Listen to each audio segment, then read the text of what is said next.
Ladies and gentlemen, boys and girls, children of all ages, we are so honored today to have director Shaina Feinberg here to talk about season 2 of her show, Dinette. Shaina, say hello to everybody. Hello, everybody. Yes.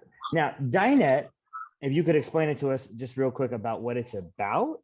I watched the 6 episodes of season 2 already that were given to me, and it's really funny. But if you could give some people the insight into the show where they can watch it and all that. Okay, sure.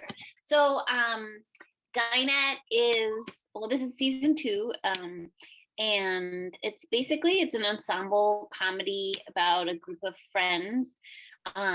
It's loosely inspired by the movie Diner that I saw as a kid, and that movie is like about a bunch of dudes hanging out.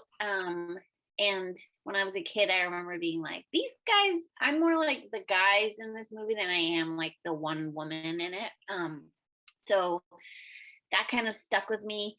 And I often make like pretty much all my stuff is like gender swapping or kind of blowing out gender stuff on my films. So when I got to pitch to BlockTV, they're the EPs for Dinette, I pitched them the idea of the movie Diner, but with women and gender nonconforming characters, and they were like, "Do it!" So we did. We did that with season one, and then we got renewed for season two, which was awesome. And yeah, it's basically just about a group of friends hanging out. And someone said to me it's very like Seinfeld, like it's very nothing, but like in terms of like there's not it's not super duper plot driven. It's more like character driven, and just seeing people, these characters hanging out from scene to scene and in different settings and different situations. So that's Dinette in a large nutshell, and it comes out September 24th from Brick TV. So it'll be like on all their streaming platforms, and they also have a TV channel, so it'll be on their TV channel if you have TV. Of course, I disagree with the Seinfeld analogy. I think that episode 1 right off the bat gives us something unexpected, a twist, if you will, right at the end of the episode that we're not expecting. I don't think Seinfeld ever pulled a twist like that before. Okay, great. Well, thank you so much. I really did. I tried with season two to have more plot. I am someone who just loves seeing people. Like, I make a lot of documentaries too, short docs, and my 3 feature films kind of blend documentary stuff with fiction. So I can kind of get into just like watching people be themselves. But I gave myself a challenge with season two where I said, okay, let's see what happens if there's more cliffhangers and people want to know what happens next rather than just being there just because they like the characters. Yes, yeah, I think that that's a little bit more apropos to say is that this season did have a plot through line, and it has to do with that twist, and it sort of drastically changes the dichotomy of all the characters. Wouldn't you agree that they're all now more concerned about something they maybe weren't concerned about previously? Oh, absolutely. I think it gives everyone a little more focus. Um, so the twist that you're talking about in episode one. But then there's also other things at play, things going on. Like there's one of our characters played by Mona Chalabi, Lucille. She's a beat reporter, and she for whatever reason can only interview nuns, or that's her beat, is interviewing nuns. That's such a funny So through line. so there are other things at stake, and I mean, I just am I'm the kind of writer who whatever is going on in my brain kind of winds up in the thing that whatever I'm working on at the time. Like, if there's something going on in the news, there's something happening in my life, like I feel like it all kind of winds up in there. So a lot of the little through lines were things that I just was like chomping on at the time, and they wound up in the piece, and I think that it makes those are like my favorite moments actually. I guess maybe because I relate to them, but I'm hoping that other people relate to them as well. I really do think that there will be people who relate to the themes here, particularly those in the LGBTQ community, because I think that seeing the representation of themselves on the screen is monumental, especially an honest portrayal of what they deal with and what their lives are like. You know what I mean? Yeah, for sure. I mean, that's kind of my goal as a filmmaker, is to have more women and gender nonconforming and LGBTQ characters in the lexicon. Like, I just found growing up being someone who loved to watch TV and loved to watch movies that I almost never identified with the character. Like, it was hard for me to see myself.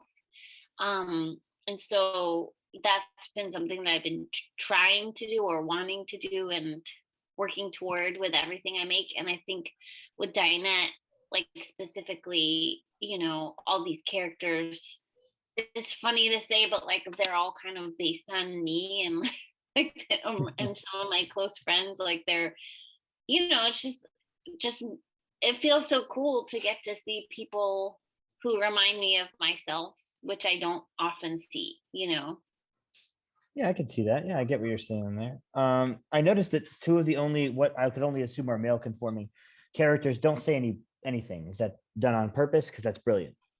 Yes, it is. That happens in the first season too. They're two clowns. I mean, I guess they're clowns to me. They're in the first season and they don't ever get to speak. And they're in the second season and they never get to speak. There's also a chef who's Yeah. a male. He never gets to speak in the first season or the second season. Is there a reason for that? Was that done on purpose? Because that's hilarious. Yes, it was totally done on purpose. Just because I feel like men get to talk so much, and so this felt like an opportunity for me to be like, they can be seen, but they can't be heard. And I thought it was funny, and I thought like the people who got it would get it, like you, and I also really like absurdism. Like, I like a naturalistic feel to dialogue or to how people look. I want that to feel natural, but I do really love it, absurdism and like Buster Keaton and Charlie Chaplin, that kind of stuff. So so those guys are kind of inspired by those old timey things, and also like a comment on this seen but not heard, that women and children normally that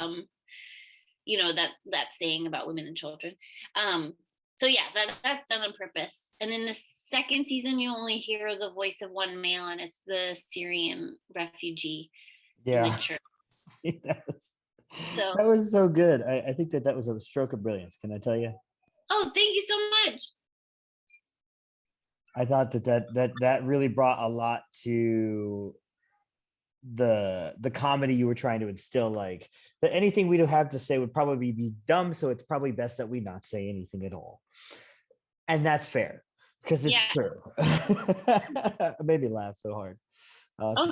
Thank you for that. Now, we talked about Dinette, and we talked about what you were aiming to do with that particular piece and what you hope to instill in all your pieces. But who do you look for as a director, writer, and actress as inspirations? People who you look to as like, man, those are the people that I look to as inspirations or influences.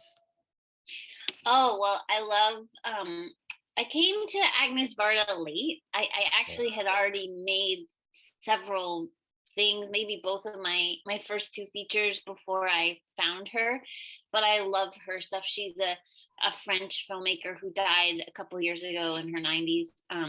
Yes, she did. Her.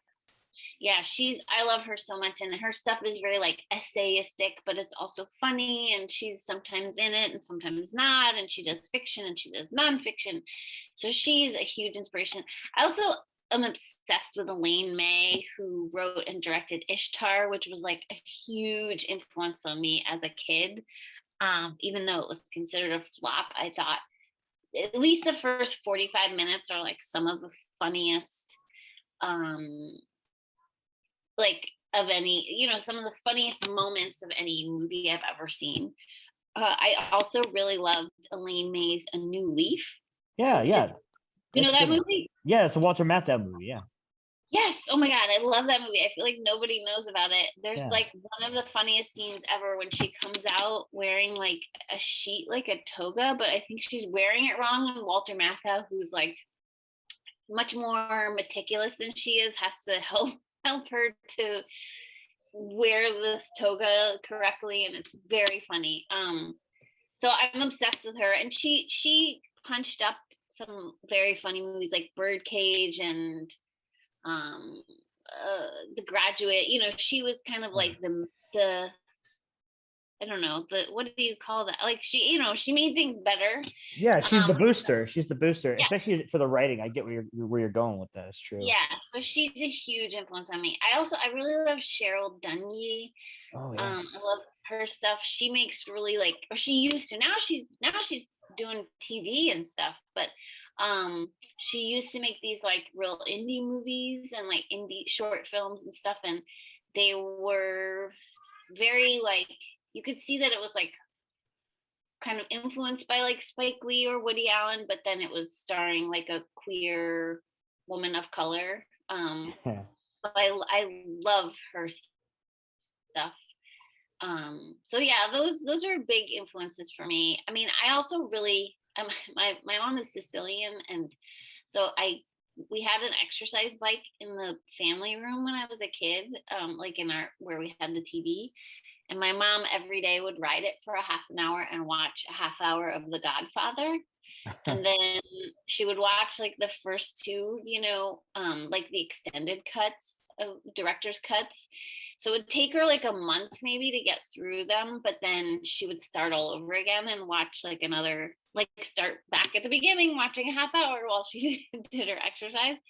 And so I was very influenced by watching that too. And so I feel like The Godfather somehow winds up in everything that I make. Like, It's in what, here. Yeah, that's funny. yeah, it's in this, it's in a lot of stuff. I mean, it's definitely an influence on me, like not really like stylistically, but kind of like, I don't know, it's just for me it's like a touchstone, and so there's always like some kind of joke about The Godfather or whatever. I'm inspired by it, but I then like to see women and gender non-conforming people playing those characters rather than dudes.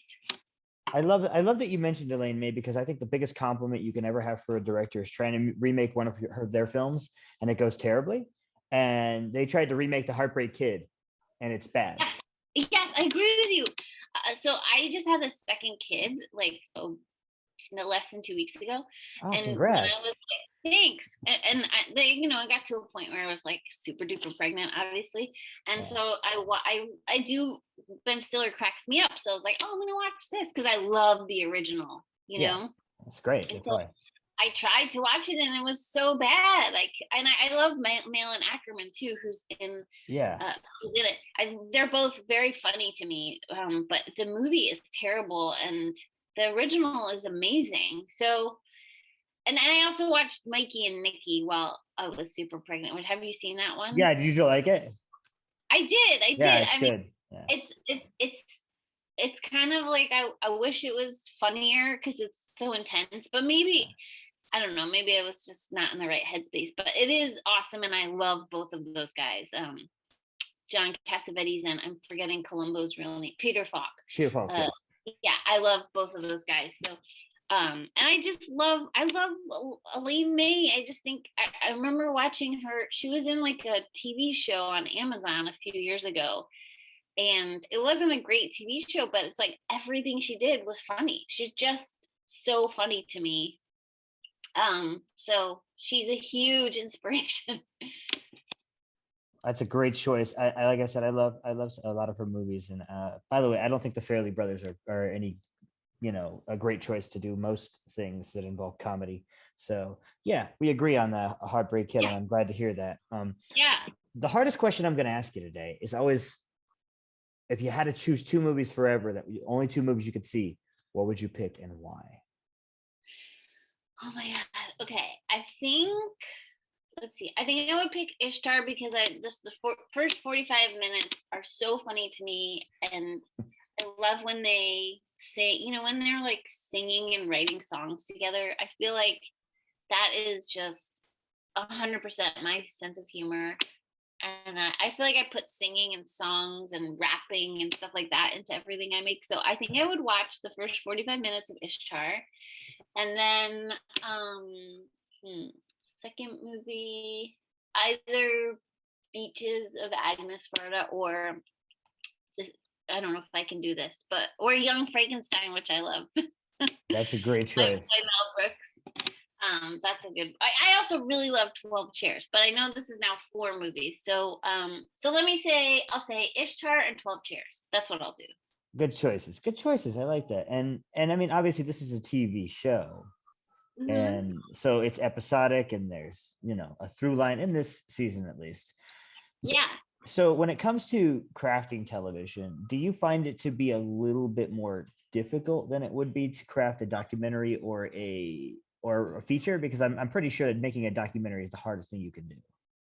Oh, I think TV is the easier one. Like Ah. to me, I mean, I love doing all of them. I have never done a feature documentary. I've only done short docs or like hybrid features. Mhm. And I find that making a movie is really, really, really hard. um, like just I don't know, my brain is maybe a little off the beaten path in terms of structure. So all my movies are very experimental, my features. Um, so I think the TV, like making something episodic, is easier in a way because it's like you kind of know, okay, I gotta hit these beats, I gotta tie this up. Whereas a feature is like so big that it feels like a giant baguette or something. Like how can you, like, it's gonna like sag over here and you're gonna push it up and then it'll sag over there. Like it seems harder. I don't know if the baguette metaphor works, but I feel like with a series, it's like all these tiny baguettes. So it's like you can make sure that each one of them tastes good, and then together they can kind of be sewn together. Mhm. Um, I'm really excited to make more TV, and I think I'm excited to make more features, but I think I like making those experimentally. Um and I just finished a short doc about my mom that I'm really proud of, but that's like 11 minutes, so but actually, it took so much longer to edit that than it would have to edit one of these episodes of Dinette, because you're kind of finding things, and doc is different. It's so hard. It's like making an ice sculpture and you're like, that barely looks like a swan. I need to keep going. Um, I agree with you. That's a great analogy. I think honestly that's just, the ice sculpture analogy just totally works. okay, good. That totally works. I've been looking at your, because I've been prepping for this because I do my research. I've been looking at some of your filmography there and some of the stuff you've been working on. And I won't lie to you, I haven't seen a lot of it, but I want to check out a few of the things that you have on here because they look really, really cool. Oh, thanks. Yeah, I mean, this year last year in 2020, we made 3 short docs, and we've shot and edited season 2 of Dinette, and now this year we did like a short doc series of these like portraits of people, just to kind of keep making stuff. And then we just finished this doc about my mom, and Dinette's coming out, which we're excited about. And we had our 3rd feature come out, and um, we're just working on a bunch of things. Like I'm always making stuff. My stuff is it can be very experimental and super shoestring and indie. but I just love making things. So I can't stop.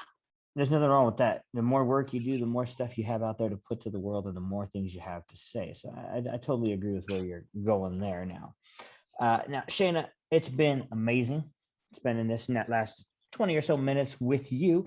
Is there anything you want to leave to our audience to say before we let you go? Maybe a recommendation of your stuff that where they should start or anything like that? I mean, Dinette's kind of a good gateway drug. There's also a lot of short films on there. I made a short called Make Your Movie that's really goofy, but also deals with like more serious themes, and it's 3 minutes, so it's kind of an easy watch. But yeah, I don't know. I guess I would say be safe, everyone. We're not out of the woods yet. We are definitely not. That's true. So be safe and watch TV and movies. And thank you so much for having me. Oh, it's absolutely my pleasure. Everybody check out Dinette when it launches. If you have Vice, it's on there. It'll also be loading, as she said earlier, on BlockTV, Brick TV, right? Is that what it Yeah, was? Brick TV. Yeah, BRIC TV. Got it. And then it's also going to be on Vice TV, apparently, according to the notes I received. So if you have those things, check out Dinette Season 2. Shaina Feinberg, thank you so much. Have an amazing rest of your day, and congratulations on the little bundle of joy. Thank you. Bye. Bye.